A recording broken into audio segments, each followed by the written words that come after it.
All right, welcome everybody. When I first started working in this industry, people were asking me, what is an API? And it's clear now that APIs are fundamentally running at the core of our businesses. Everything that the organization does runs by an API under the hood. The dilemma with APIs is that whenever we make an important strategic decision for our business, we always look at where we want to be, and then we work backwards from there to determine how we get there, right? What is the strategy that's going to lead us there? And the dilemma with APIs is that more often than not, I don't see this line of thinking when it comes to APIs. But if APIs are going to be at the core of our business, and we do have a business vision for executing in the next 3 to 4 or 5 years, then we must have a business vision for API and a strategic vision for API, because the APIs are going to be supporting our business execution over the years. And so what is your API vision, and how can we build an API vision that is going to be making the business outcomes that we want to achieve reachable and achievable? One of the biggest examples of an API-first organization, of course, is Amazon, and we're here at AWS re:Invent, so I have to mention this as my example here. Amazon was not the first e-commerce company in the world, right? There were many e-commerce organizations when Amazon started, but it was the only one that matched a very strong business execution with a very strong API vision. And as a result of that, Amazon was able to create AWS. Everybody remembers the Jeff Bezos mandate. Everybody should create an API for every new service, every new product. And these APIs should be built in such a way that they can be offered since day one to internal or external consumers. Today, AWS is a $100 billion business for Amazon.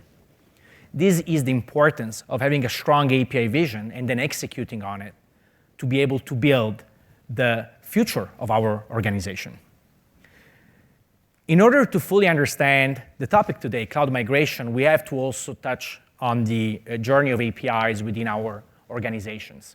APIs back in the days started as an afterthought that we used to build on top of our applications. I was a software developer myself. Eventually, somebody wanted to create an integration with a mobile app, and we needed an API to expose our monolithic application in such a way that the mobile application could consume services or data that the monolith was exposing. But building APIs in an isolated way, of course, creates silos, right? And so our industry shifted very quickly from thinking of APIs as an add-on on top of monoliths into a API-first type of mentality. Every time we now create a product, and every time we create a service, our products have an API that we can interface with. But again, without a cohesive strategy and a cohesive API vision, all of these APIs are sitting in a silo. We must build a platform that allows us to connect our services and our APIs and get a hold of how these APIs are being secured, managed, and exposed across the board. Because then, if we do that, we're making all the business transformations that we want to achieve, like cloud migration or improving the customer retention, or being able to improve the efficiency of our teams by giving them a platform or an assembly line, if you wish, that they can use to create new products in an easier way. It's important to be able to offer them this type of infrastructure so that they don't go and build APIs in a fragmented way. Now, this is important for both the developers that are building applications on modern platforms like Kubernetes or AWS EKS or ECS, as well as the ones that are still running on legacy infrastructure or virtualized infrastructure that we want to migrate. And failure to provide them with a platform that can essentially give us the ability to take away all the cross-cutting concerns that every API needs to have, like security, like observability, like being able to create a curated experience whenever we want to expose our APIs, it's going to be detrimental to your organization, because without providing a platform that allows us to do that, the teams themselves are going to be reinventing the wheel and building that in a fragmented way across the organization. And when they do that, essentially, we are fragmenting how the organization is managing APIs, and those outcomes get farther and farther away. Whereas with a platform, We can set top-down boundaries that determine what are the visibility goals that the organization wants to enforce across all the APIs that we're building, and also give the teams the freedom and the agility and the speed to be able to self-service all the API capabilities that they need without having the infrastructure team or the platform team being a bottleneck to each and every request. This is no longer someone else's job. The responsibility of thinking long-term in the organization always falls with the business and technical leaders of the organization. This cannot be delegated to the teams because, quite frankly, it's not their job, right? This is going to be affecting the long-term outcomes of the organizations. One of them is going to be cloud transformation. Now, of course, my name is Marco. I'm the CTO of Kong, and Kong provides an API platform that allows us to run a cohesive API strategy across the entire organization, across both the teams that are modern, running in containerized environments, and the ones that are still trying to migrate away from legacy virtualized applications. When it comes to building an API vision, there is really a lot that goes into it. There are a few concerns that we need to think about and that we need to offer to the teams. First and foremost, we have API management, and this is really how the API industry, from an infrastructural standpoint, really started. API management is the ability of taking APIs and being able to create a curated experience internally or at the edge for other teams or other partners and developers to be able to access these APIs and consume them. With API management, we want to create capabilities like tiering or managing access and governance or even blocking some of these consumers that we don't want to allow to consume our APIs anymore. Then, as our applications become more and more distributed, we do have lots of internal connectivity inside of the applications themselves. When we transition from monolithic applications to microservices, we are fundamentally replacing the reliability of the CPU in the monolith with the unreliability of the network, because now the network is in between every service request across all the services. We all know that the network is not reliable. How many times we have built applications that fundamentally believe that the network is reliable and fast and performant, and then turns out it's not. It's not secure by default, it's not fast by default, it's not reliable by default, and it's not observable by default. And so a service mesh can allow us to essentially take all of these capabilities that make the network reliable, secure, and observable, and bake them into the infrastructure layer. Without a service mesh, these concerns don't go away. They're still there. But our teams are now building the products and the services, and they're building the infrastructure management capabilities to make that network reliable. That creates a loss of efficiency in the teams, and quite frankly, they're doing something that they should not be doing. They should be focusing on the products, the customers, not on building infrastructure. We want to give them infrastructure so they can be the consumers and the users of these capabilities, but not the builders of these capabilities. And so with Service Mesh, we can create an underlying network overlay that's secure, that's reliable, that's observable. And then we have many services running in a Service Mesh. A few of these are going to be meant for used for external consumption, either external in the context of the application. So either another application internally, another team internally, or at the edge for an external developer or partner that wants to consume our APIs. And so with API management, we can create a curated experience. And then, even if we have the best API infrastructure in the world, with millions of services and APIs all running in a coordinated way, if nobody consumes these APIs, our API infrastructure is useless. Because the value of our APIs and the infrastructure that we put in place, it's driven by the consumption that these APIs have. If nobody's consuming these APIs, then all that we've built is useless. And therefore, another element and another aspect to think about when we think about building an API platform is incentivizing the discovery, the consumption, proper design of APIs in what we could call API productivity across the entire organization, across all the teams that are dealing with APIs in one way or another. So this is the API vision, and this is the API platform that goes with Insomnia for API productivity across Kong Gateway, for API management, as well as Kong Mesh for service mesh. And we can create a unified experience that allows us to provide software to the teams in order to be able to create APIs in a consistent way. Now, when it comes to cloud transformation, that's a very challenging topic that most organizations are now addressing. You're in good company if you're thinking about cloud transformation. And we believe that cloud transformation is just starting. I mean, there is a significant amount of organizations that are just about to begin this type of transformation. So we're seeing this across the board, across every vertical, pretty much everywhere. And when we think about cloud transformation, we like to think about them as two separate efforts primarily. First, we want to be able to transition our workloads that today are running in a on-premise infrastructure. We want to transition them to the cloud. But then, as we transition our workloads to the cloud, we also want to lift and shift the underlying API connectivity that's connecting and linking all of these different applications together in such a way that we can de-risk the migration by shifting our workloads one at a time, and then using the API connectivity to be able to determine where the traffic should go without any disruption from a client, an API client perspective. We're going to be looking today in a deeper way, in a practical way, as a matter of fact. We're going to be seeing a demo of how we could transition workloads to the cloud by transitioning the applications and by transitioning the API connectivity, and guide you through an example of that. But before I go there, I'd like to invite on stage Yoni. Welcome here, Yoni.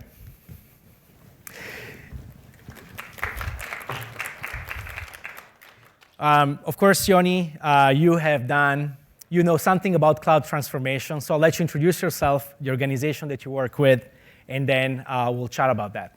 Thank you, Marco. My name is Yoni. I'm from Vanguard. Vanguard is a wealth management firm out of Pennsylvania area. We have been in operation since 1975 and have over $8 trillion under management. Very nice. I am head of Resiliency Architecture Office. I was a chief enterprise architect focusing on the cloud before that, since the first day I started working there. And so tell us something about the cloud transformation that Vanguard has been doing, right? Vanguard has been transitioning to the cloud. Can you tell us more about the process and the outcomes that the organization wants to achieve by doing that? Yeah, it's been a journey. As I mentioned, we've been in operation since 1975, so we had an older technology stack, a more traditional data center. We have embarked on a cloud migration journey about 7 years ago.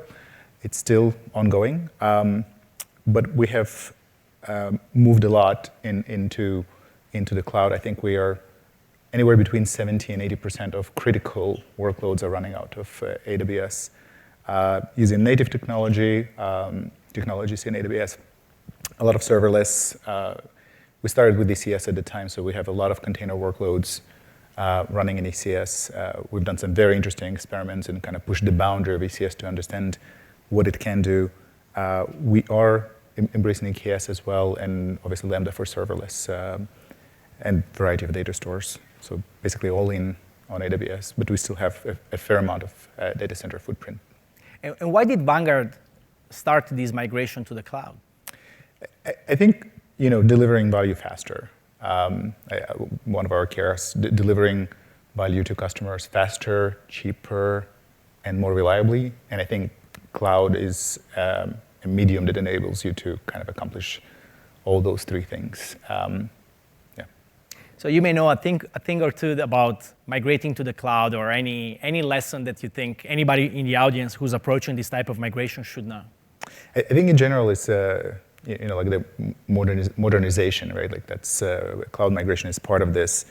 I wanted to say two things, but maybe it's three things. One is never forget.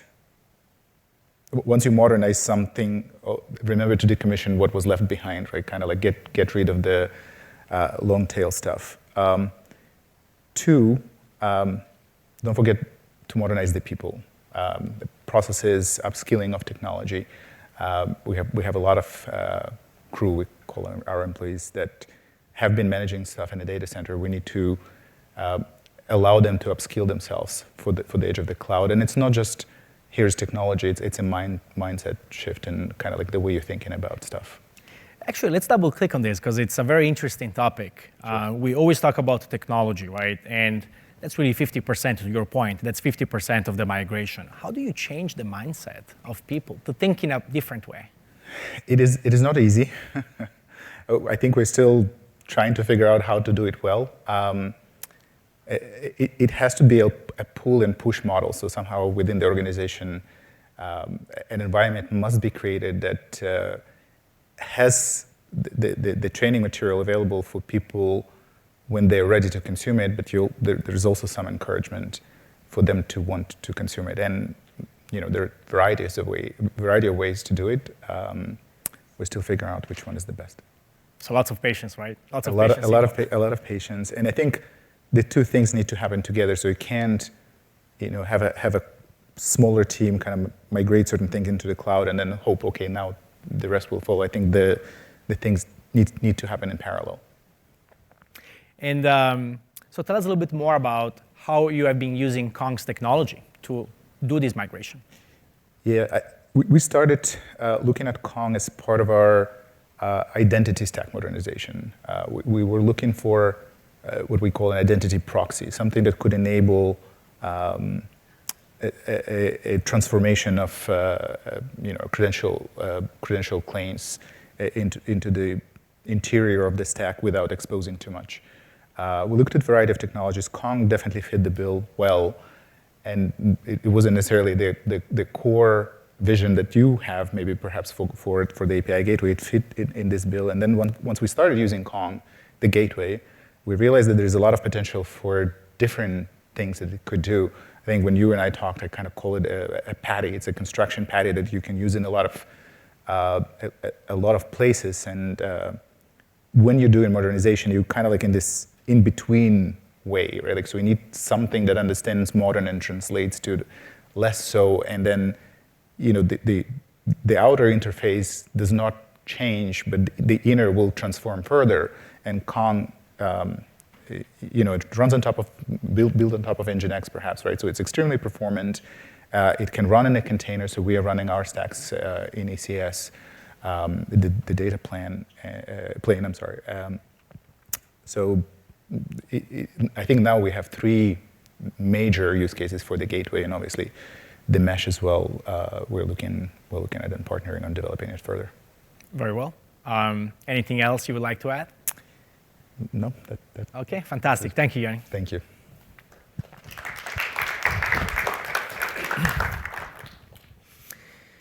All right, so to prepare ourselves for the demonstration, let's create an hypothetical scenario, which is quite common when it comes to cloud migration. Let's say that we do have a monolithic application. The monolithic application has a few concerns that are baked inside of the application. We have card management, balances, payments, disputes, and so on and so forth. But we want to transition the application in the cloud. And as a matter of fact, we want to transition some of these components to AWS EKS, for example. So we're going to be taking one of these concerns, like the disputes, and we're going to be extracting these type of business logic away from the monolith into a service that can be consumed with an API. Now, of course, when we do that, we want to make sure that our workloads are portable, and so we're going to be embedding this workload inside of a container, because once it's in a container, we can move this workload around in a much more portable way. And then finally, we want to make sure that as we do this type of migration, we're not actually disrupting the API clients that are making requests to our monolith.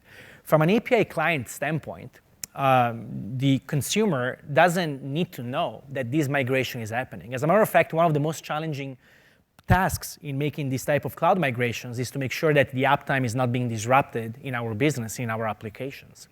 And so to do that, we could be using API connectivity software like Kong to transparently determine how we want to redirect our requests that the client and the consumer is making across the older code base that's monolithic and the newer code base that's running on AWS CKS in a containerized way.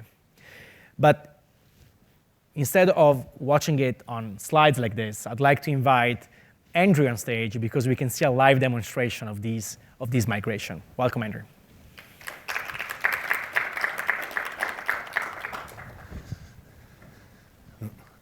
Give the clicker. Thank you. Thanks, Marco.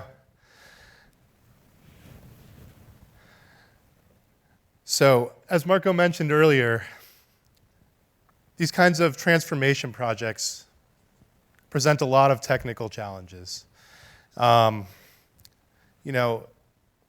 want to build a strategy that's not only going to get us to the cloud or get us from monolith to containers and then into the cloud. We want to build something that's going to de-risk the transformation as a whole. So we want something that's going to help us drive the business initiatives and get our engineering teams using the cloud-native services that are going to bring benefits to the business. So during the crawl phase, we're going to introduce Kong Connect, and we're going to use that to centralize our APIs for the existing monolithic application. During the walk phase, we're going to introduce the Kong mesh, and that's going to help us connect our two disparate environments, so our on-premise and cloud environments, and get them connected together and communicating as one application. And finally, during the run phase, we're going to perform our actual migration to our microservice. So let's go over the architecture for the crawl phase. So here we're introducing Connect, and that's what we're going to be using to manage our gateway instances. It's our SaaS API platform. We're going to install a new gateway instance into a VM on our on-premise environment close to our monolith. And finally, once we have that in place, we're going to centralize our API consumers and have them going through the new gateway. So Andrew, what exactly are the outcomes of the crawl phase? So the whole purpose here is we're building up the network foundation. So we want to centralize those APIs, governance, and consumers. This also gives us an opportunity to add extra security to the monolith by making use of the gateway. So typically, we can add things like rate limiting policies and authentication at that point. And then we're also going to use it as a stepping stone to get us to the next phase of the migration. So let's switch over to demo mode and OK, great. Are we firing up the product? so we're hopping into Kong Connect here. So I've pre-configured a gateway service that's going to be pointing to our monolith. So once you add this sort of thing in, it would be typically a DNS change for how people are going to access that application. We've also got a route here configured that's getting us in. And so at this point, we're configured to go to the monolith application through the gateway. But also, we have the opportunity to add some additional security here. So I've pre-configured a rate limiting policy. I'm just going to enable it. And all this policy does is it limits us to 2 requests per minute. It's really unrealistic, but for a demo, it's great. So now that we've got that configured, let's jump over to Insomnia. And I've got some requests set up here so we can test what we've done. So here's our charges service. I'm going to send a request to it and make sure it's working through the gateway. This is my result back. Let's check our dispute service. So our dispute service is the one that we're going to be migrating to the cloud. And currently, the reason we're trying to do this is because there's not a lot of value to the current dispute service. It just tells us to dial into the call center. So now that we've seen that, let's jump back over and look at the next phase of the migration journey. So during the walk phase, we're starting to introduce Kong Mesh into the mix. And so what we want to do here is we want to get our on-premise and cloud environments talking together. So these environments, we call them zones in the context of mesh. So the mesh here is going to be responsible for the communication across these zones. We're also going to have MTLS enabled between these different services. And so that's going to add some additional layers of security as well within the application. So first we added the north-south with north-south security with the gateway. Now we're going to add in that east-west. So just to clarify, we're going to have our universal zone services for Kong Mesh running on a VM on our on-premise environment. So you are saying that essentially we can lift and shift the connectivity across both VMs and containers? Absolutely. So with Kong Mesh, you're able to have any environments, whether it's on-premise, in the cloud, EKS anywhere, containers, all part of a single mesh implementation.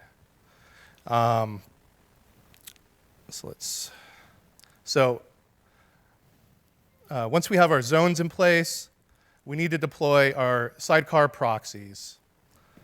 So this is going to give us the security between our applications and get everything talking across the mesh securely.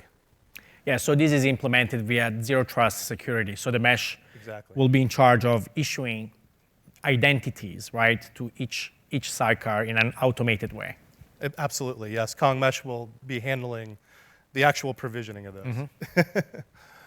All right, so once those sidecars are provisioned, we're going to go back into Kong Connect and reconfigure our gateway service to talk across the mesh.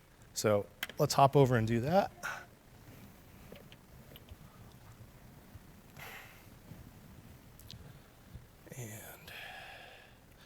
Before we do that, though, I wanted to show you around Kong Mesh just a little bit. So this is our UI. And here we have our two zones. We've got, as you saw in the architecture diagram, we have our on-premise and cloud zones. We also have our 3 data plane proxies, and we'll just dig into the details of those.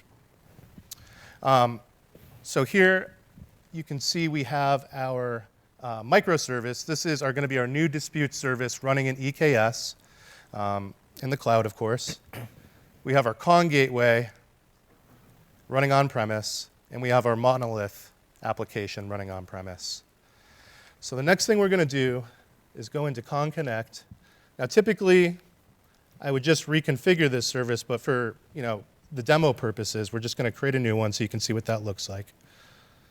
So we're going to call this walk. And since we're in non-transparent proxy mode, this is how we're going to be communicating over the mesh network once we have this implemented.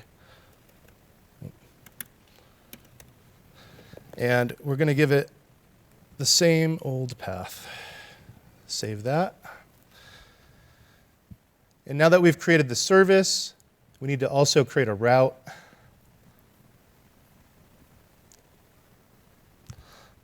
So we'll call this route mesh.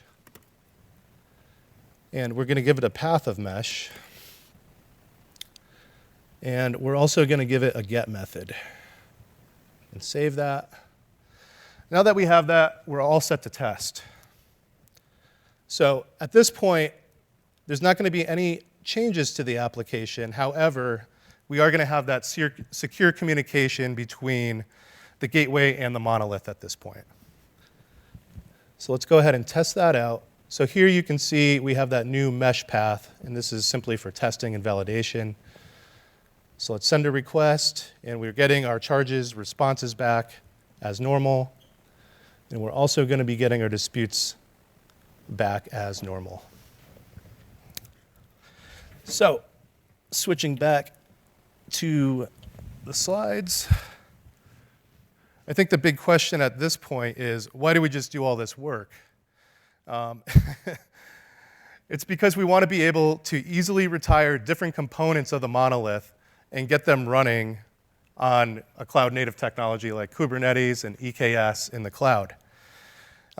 Because the monolith, gateway, and microservices are all part of the mesh network now, we're going to leverage Kong mesh traffic policies to be able to cut over to the new dispute service. So let's hop back over and wrap it up.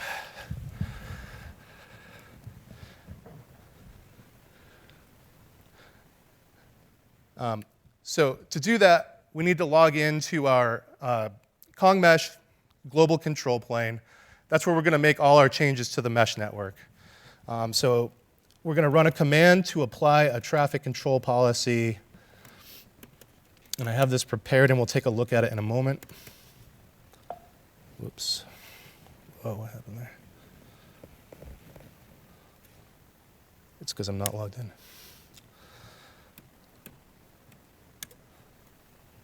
And we'll try that again.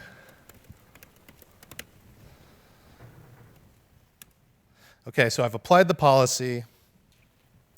Now we want to jump back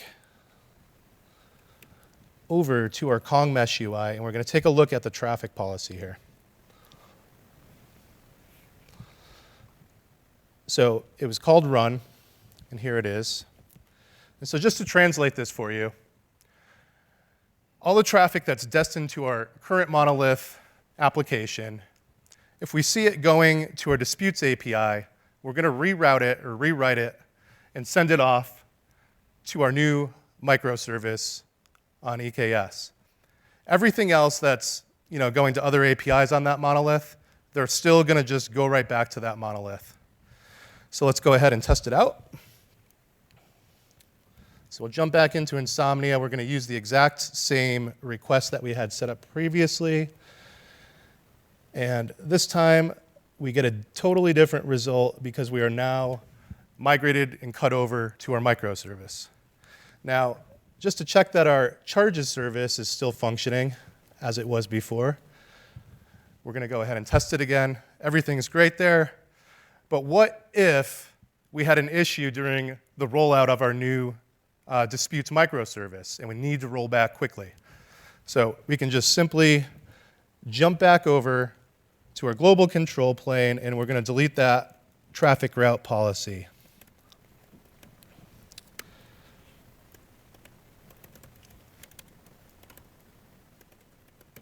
And the name of the policy is run. So we've deleted it. Let's go have a final test. So our charges should be unaffected. Same response. And disputes should now be back to the way it was previously. All right, so just Very nice. Well, so obviously, in this example, we are shifting the traffic all at once, but we can use the service mesh policies to only transfer a percentage of that traffic if we wanted to do so, right? So it doesn't have to be it doesn't have to be binary. It can be percentage-based as well. Exactly. So just to sum it all up, what we did was, for the crawl, walk, run migration strategy, is we wanted to put in a strategy that would de-risk the whole migration journey. So we made use of Kong Connect to centralize our API management and consumption. We also used it to secure that north-south traffic by adding additional layers of security onto the existing monolith with the gateway. We introduced Kong Mesh, which helped create a connectivity layer between those two disparate environments. And we were also able to add that MTLS security between the services. And the mesh, we took advantage of the mesh routing policies, and we could also get advantage from the logging and tracing that the mesh provides. So once we combine those two products together, they form the foundation of our migration strategy. It allows us to successfully transition a service from our monolith application into a new architected microservice in the cloud. So thanks a lot, and back to you, Marco. Thank you.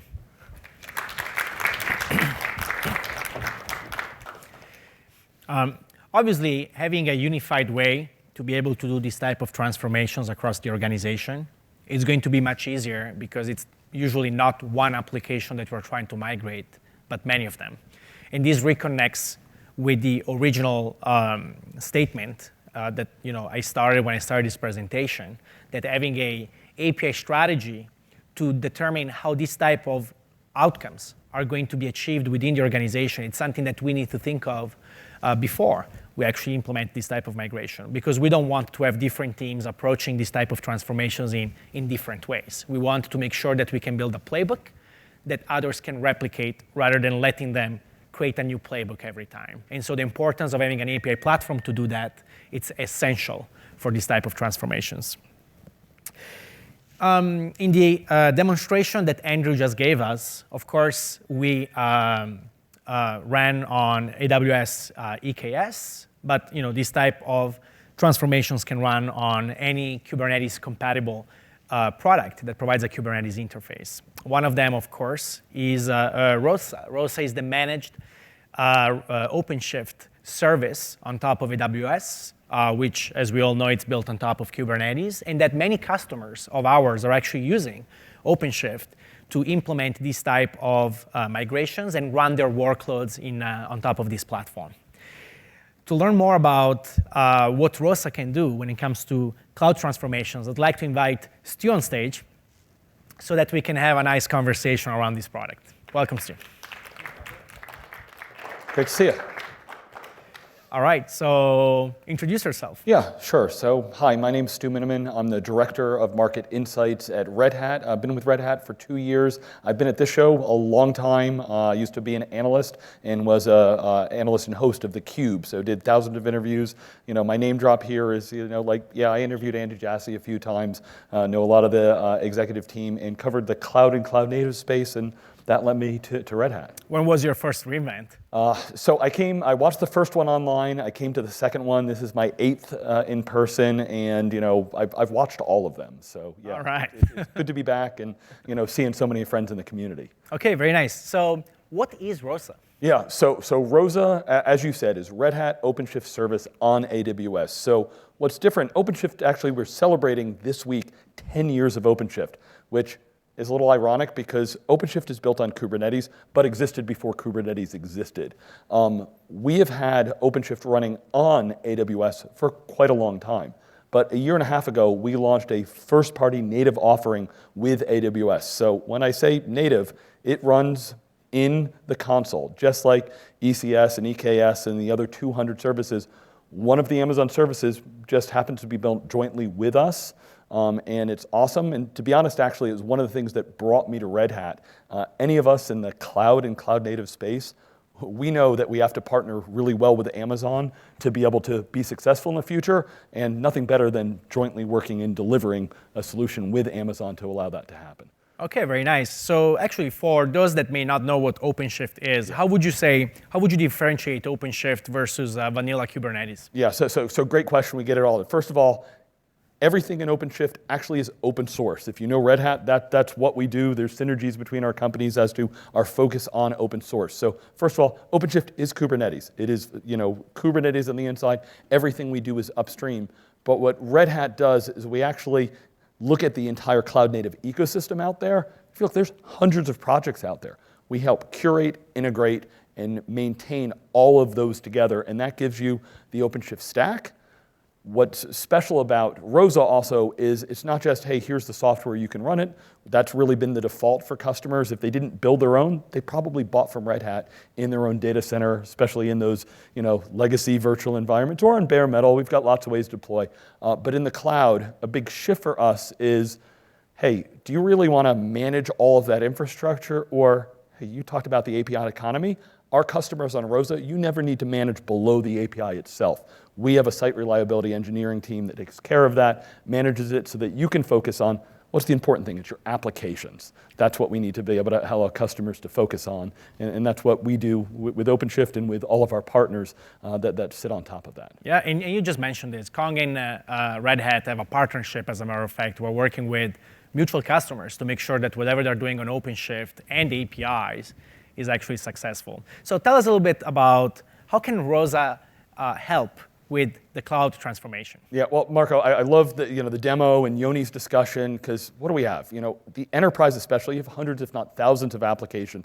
How do you get them from where you are to where you want to be? That modernization process, that can take years. How do we accelerate that? What OpenShift really helps is deliver consistency across environments, and very much what you said. What I'm doing in the data center, I want to be able to do it in the cloud, have consistency there. So OpenShift gives developers, operators, and security teams consistency across their environment, and Kong, of course, helps bring that connectivity between the environments. So, what does Amazon want to help you do? Modernize your environments, get more of your workloads on the cloud faster, and that's what Kong and Red Hat together are helping to accelerate that journey. We've done some of the easy part of getting to cloud.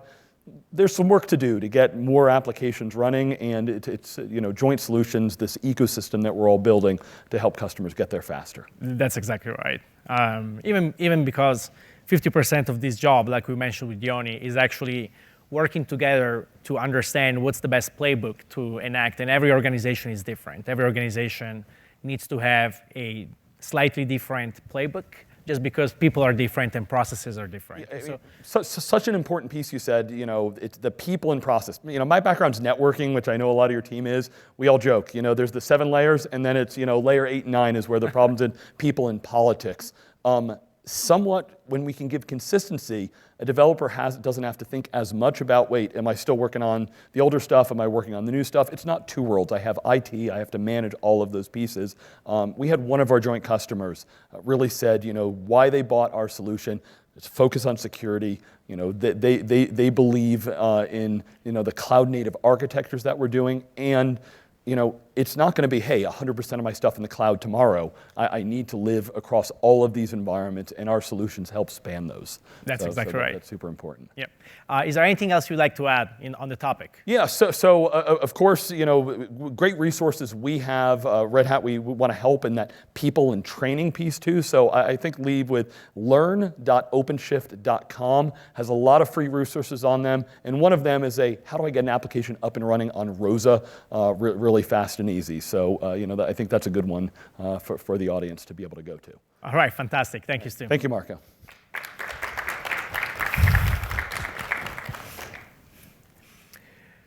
Okay, so today we heard Yoni tell us about how Vanguard is approaching cloud transformation, what are the outcomes that the organization wants to achieve, and how they're using Kong to accelerate and reduce complexity throughout this process. We have seen a demonstration of using Kong Gateway and Kong Mesh on Connect on how we can essentially experiment with some of these transformations from monolithic to microservices. And then we learned from Stu about what Rosa can do for helping us with this cloud transformation and creating portability across every environment that we have when it comes to migrating these type of workloads in the context of cloud transformation. So this is all for today. I hope you enjoyed it.